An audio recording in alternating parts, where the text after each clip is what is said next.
Showings on the Eastern Shore are up 4.7% year over year, and new purchase contracts are ahead 21.9%. It's Friday, November 7th, 2025. This is the weekly Maryland Eastern Shore Report. Days on the market before a contract continue to rise, together with inventory ahead by 20.4%.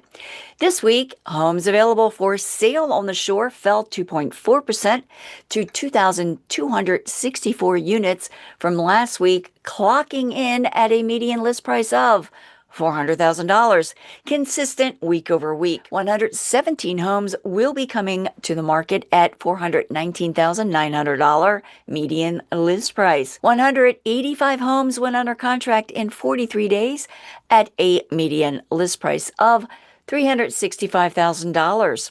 164 homes sold in 38 days at 95.4% at a median $399,500. Homes for lease this week fell to 161 units at a median $2,200 per month.